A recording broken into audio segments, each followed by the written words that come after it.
Hello, this is Catherine. This is Taking Tea with Catherine. This is Victorian London Fog by Harney & Sons. It says Victorian, so I thought this was appropriate.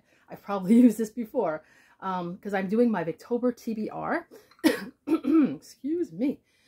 I'm doing my Victober TBR for the year of 2023. This is, I believe, my 5th Victober.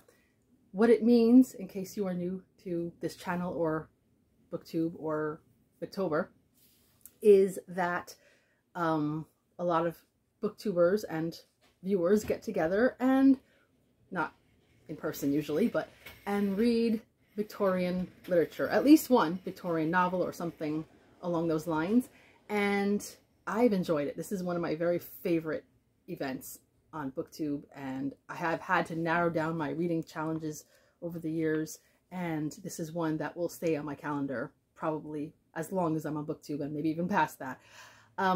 So there are 5 hosts for Victober, and that is Kate Howe, Katie Books and Things, Marissa Blatantly Bookish, Petra U, I believe is the name of her channel. I don't think it's changed. Anyway, and Roz from Scallydangling About the Books. I'm really hoping I didn't butcher those, and if I did, I will correct it down below at some point. Sorry about that. Now, there are 5 prompts / challenges that have been thought up by the hosts, and I think they are quite wonderful. And I don't know if I'll be able to fit in every single one with what I'm reading. Some will fit in loosely or, you know, whatever. But I will read each prompt out and see where things could possibly fit in, and then I'll just do the rest of the books that I've chosen. And of course, these are probably not all books that I will complete at the end of October, but I will give it a shot, and I will at least have begun most of these books, and that's pretty cool to me.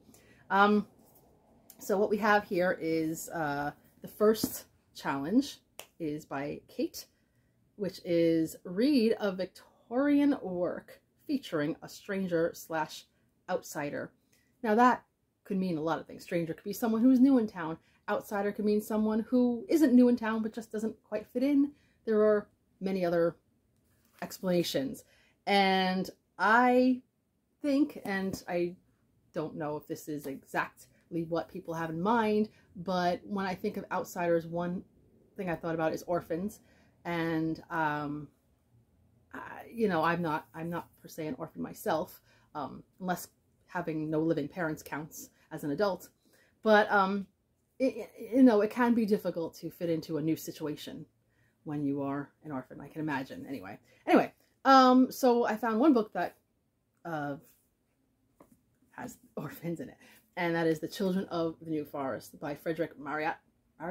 It's historical fiction, mainly, I believe, written for children or younger folks, but there is a family here that is orphaned and has to be taken in by, I believe, a gamekeeper as a result of the English Civil Wars, which is a whole history lesson right now.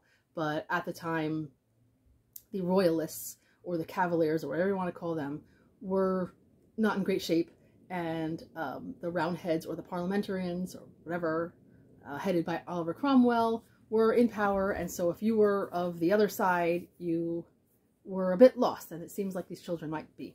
So I am curious to see if this is any good or not. I've heard both good and bad things, but it's a pretty color, my favorite color, so hopefully it'll be good.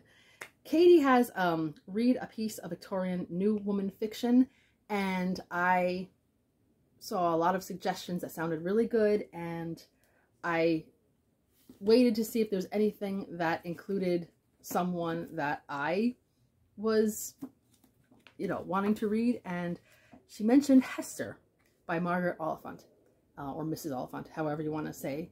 And I also have a goal of reading more Virago modern classics. I just have to change up some things because the type that I have in these books is a little small, so I need a little help. But I think I can take care of that.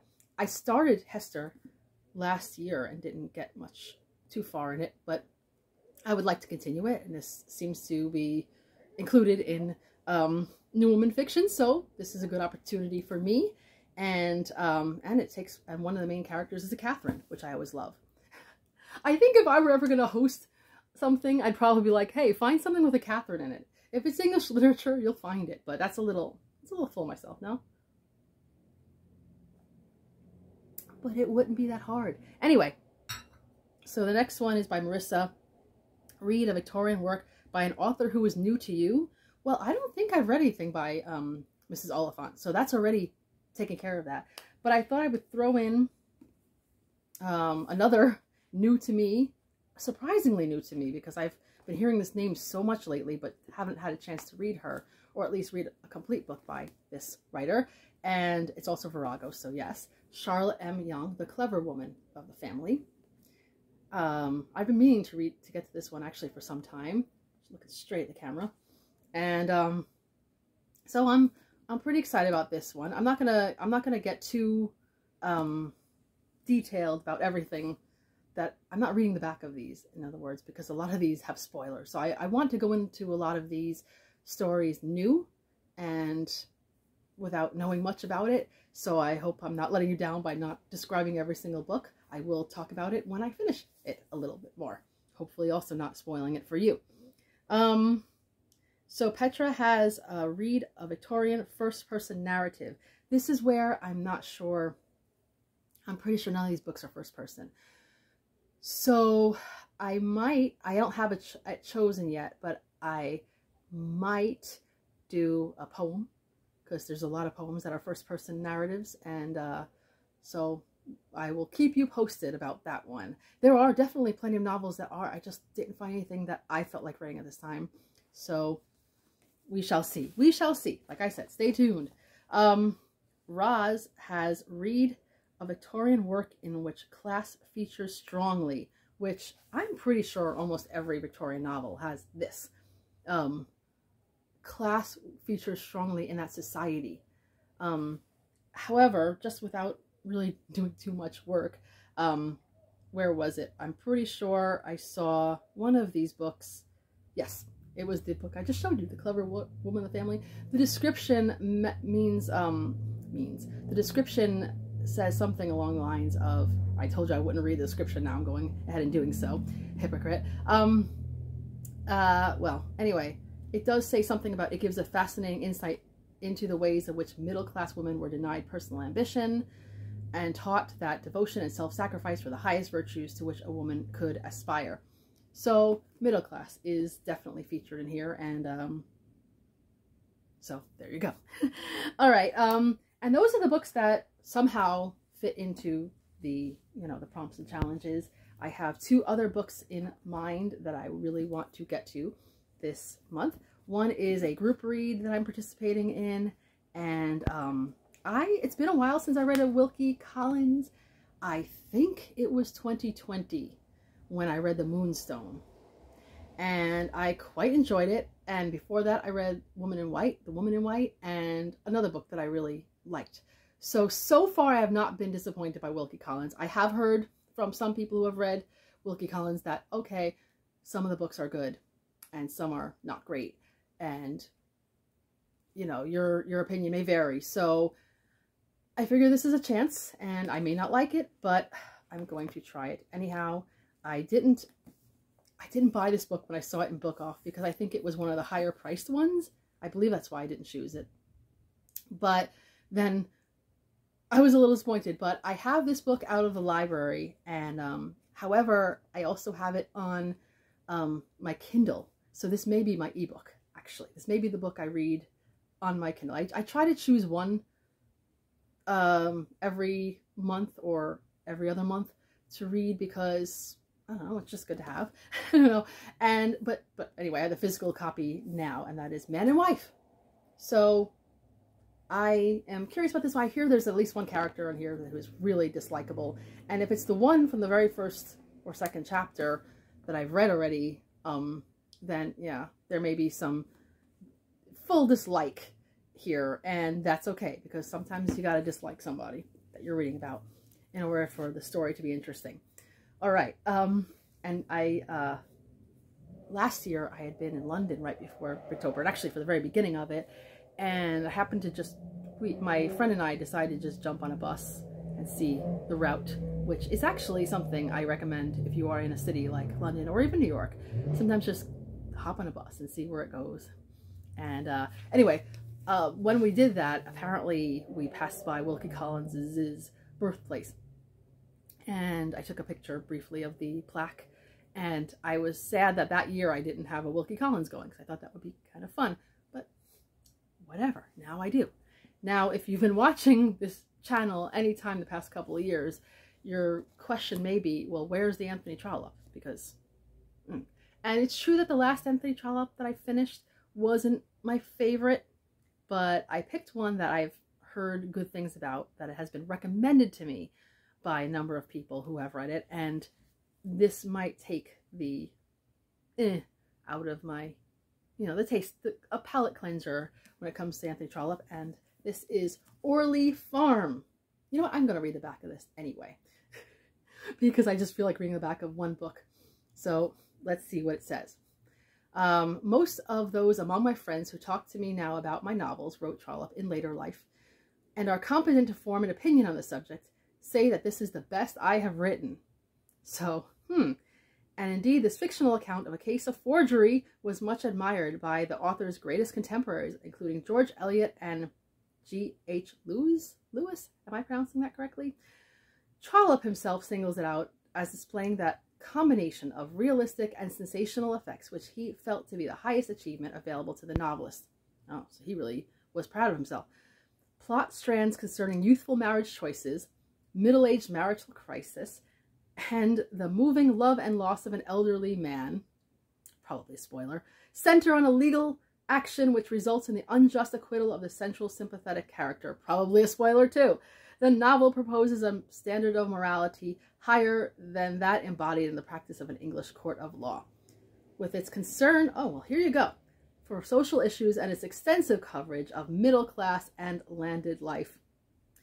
Orly Farm is a novel that demands attention in the rich field of 19th century fiction. So, one of the reasons that I'm excited about this book, however, besides that description, which does sound interesting and probably spoilery, I do like books about legal cases. I find this type of legal case quite interesting, and always will. It's probably why Bleak House is one of my favorite, although a frustrating but favorite Charles Dickens novel. So I'm excited. I'm excited to have a book like this to read. But one of the things that this particular edition makes me happy about is that the cover illustration is called Trust Me, 1862 by John Everett Millay. Oh, in the collection of Forbes magazine, New York? I don't know. Anyway, you see this now. Why does this excite me? Because he is one of my very favorite painters, John Everett Millay. He was a Pre-Raphaelite. He was one of the original Pre-Raphaelites. I don't stick to just the original ones in that case, but he is one of the very original. Again, last year when I went to London, I miss London. One of the things I saw was I passed by, I should say, was the house where Pre-Raphaelite as a concept began, and also where Millay lived happened to be right across the street from the bookshop that I went to, a Waterstones. That was a really nice Waterstones. Gower Street, I believe, was the name of the street. And why I'm talking about that now is because I really do plan to discuss a little bit this month the relationship between the Pre-Raphaelites and Victorian literature, because I've been meaning to do that for years, and now I'm wanting to get down to it, and I wanted to tell you about it so I can be accountable. So stay tuned once again. That is something I plan to talk about this month as my, I don't know, feature video. I don't know. Anyway, so I hope you've enjoyed this TBR, and it's not extremely obscure, but I feel like it's not just like the basic Victorian novels, and there's nothing wrong with the basics. A couple of years ago, I finally read Jane Eyre during Victober. Can you imagine that?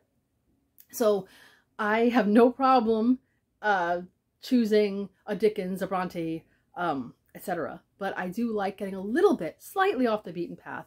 And this is one of the things that if you participate long enough in Victober, you will actually start to veer off the path yourself and get into the ones that were maybe popular in our time, but didn't, I don't know, aren't household names now. But either way, I'm really excited about October. I really am. I don't think I have any, I do have some time off planned for the month, but not for reading.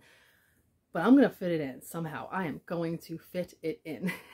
So in the comment section, please let me know what you think of these choices. Please let me know if you think there are any of these books that you have read that I should prioritize, or even if you haven't read it that you might want to hear more about. Please let me know if you have any reading plans for October, specifically Victorian novels, because that's what I focus on this time. And that is all for now. I hope you've enjoyed this discussion. This is Catherine at Taking Tea with Catherine, having a very Victorian cup of tea, although actually London Fog is American, but still. So I hope you've enjoyed this video. Like I said before, have a lovely tea and book-filled month.